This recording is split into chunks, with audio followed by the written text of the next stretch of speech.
क्या आपको पता है कि किन्नरों का जन्म कैसे हुआ? आइए बताता हूँ। इसके पीछे बेहद ही रोचक कथा है, शायद आप जानते भी हो या नहीं भी। जब भी आप किसी स्टेशन पर या किसी जगह पर किन्नरों को देखते होंगे तो आपके मन में ये ख्याल आता होगा कि ये किन्नर होते कौन हैं और कैसे हुए। तो चलिए मैं आपको बताता हूँ इसके पीछे की कहानी। पहले आप ये जान लीजिए कि किन्नरों में भी पुरुष और नारी दोनों प्रकार के किन्नर होते हैं और ऐसे बने ये। पूर्व युग में एक राजा हुआ करते थे जिनका नाम था करदम। उनका एक पुत्र था जिसका नाम था इल। करदम का पुत्र इल शिकार करने का बहुत ही शौकीन थे और वो इस कारण रोज वन में शिकार करने जाते थे। एक रोज इल अपने कुछ सैनिकों के साथ वन में शिकार करने गए और इस दिन इल ने बहुत शिकार किया। फिर भी शिकार करने से इनका मन नहीं भरा और अधिक शिकार करने की इच्छा लिए ये अपने सैनिकों के साथ उस पर्वत पर पहुंच गए जहां भगवान शिव अपनी पत्नी पार्वती के साथ विहार कर रहे थे। विहार करते करते अचानक भगवान शिव पार्वती को खुश करने के लिए नारी का रूप धारण कर लिए और माता पार्वती के साथ विहार करने लगे। शिव का नारी रूप धारण करते ही ऐसा हुआ कि वहां जितने भी पुल्लिंग जीव जंतु जानवर आदि थे सब स्त्री का रूप धारण कर लिए। देखते देखते राजा इल और उनके सैनिक भी स्त्री बन गए।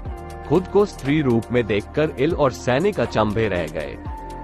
इल परेशान होकर भगवान शिव के चरण पकड़ लिए। भगवान शिव ने कहा कि तुम्हें जो चाहिए मुझसे मांग लो, लेकिन फिर से पुरुष रूप मांगने का वरदान मत मांगना। कोई उपाय न देखकर राजा इल ने माता पार्वती के पैर पकड़ लिया।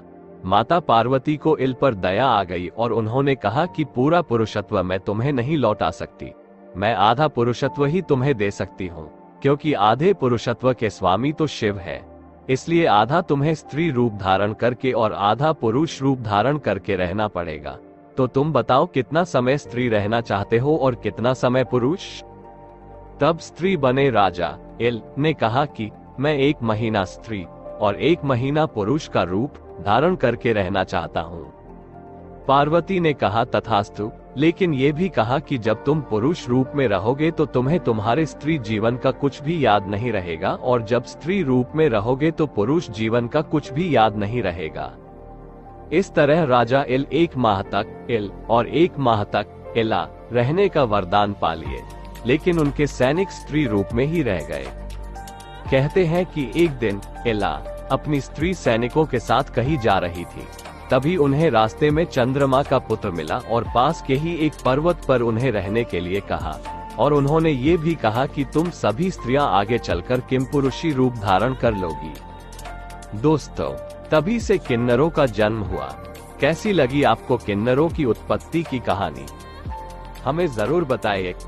कृपया हमारे चैनल को लाइक, शेयर और सब्सक्राइब करें और नीचे कमेंट करें। हम आपके लिए और भी दिलचस्प कहानियां लेकर आएंगे। शांति के साथ सुखी, स्वस्थ और समृद्ध रहें। नमस्ते।